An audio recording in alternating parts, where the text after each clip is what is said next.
Ezekiel chapter 45. When you divide the land among the tribes of Israel, you must set aside a section for the Lord as his holy portion. This piece of land will be 8 1/3 miles long and 6 2/3 miles wide. The entire area will be holy. A section of this land measuring 875 feet by 875 feet will be set aside for the temple. An additional strip of land, 87.5 feet wide, is to be left empty all around it.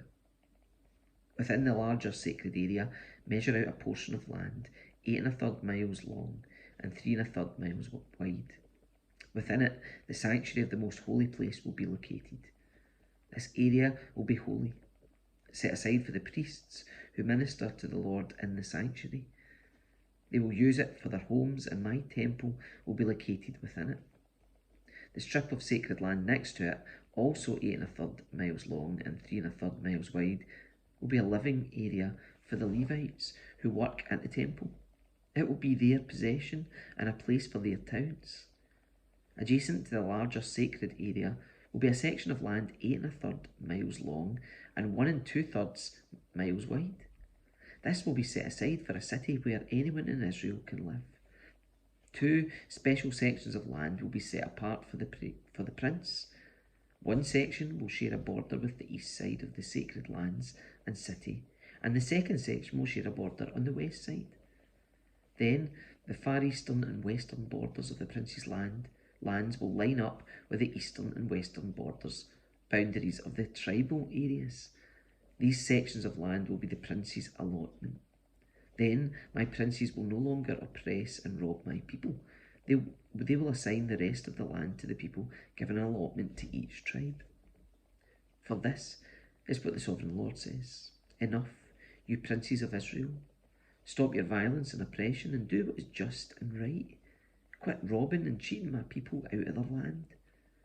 Stop expelling them from their own homes, says the Sovereign Lord. Use only honest weights and scales and honest measures, both dry and liquid. The homer will be your standard unit for measuring volume. The ephah and the bath will each measure 1/10 of a homer. The standard unit for weight will be the silver shekel. 1 shekel will consist of 20 gerahs, and 60 shekels will be equal to 1 mina.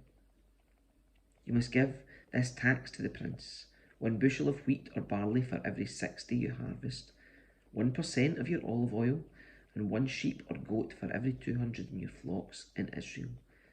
These will be the grain offerings, burnt offerings, and peace offerings that will make atonement for the people who bring them, says the Sovereign Lord. All the people of Israel must join in bringing these offerings to the prince. The prince will be required to provide offerings that are given at the religious festivals, the new moon celebrations, the Sabbath days, and all other similar occasions. He will provide the sin offerings, burnt offerings, grain offerings, liquid offerings, and peace offerings to purify the people of Israel, making them right with the Lord. This is what the Sovereign Lord says: In early spring, on the first day of each new year, sacrifice a young bull with no defects to purify the temple.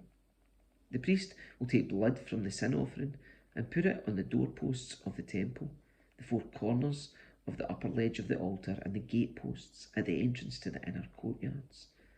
Do this also on the 7th day of the new year for anyone who has sinned through error or ignorance.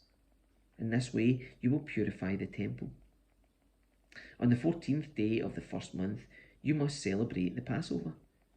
This festival will last for 7 days. The bread you eat during that time must be made without yeast. On the day of Passover, the prince will provide a young bull as a sin offering for himself and the people of Israel. On each of the 7 days of the feast, he will prepare a burnt offering to the Lord, consisting of 7 young bulls and 7 rams without defects. A male goat will also be given each day for a sin offering. The prince will provide a basket of flour as a grain offering and a gallon of olive oil with each young bull and ram.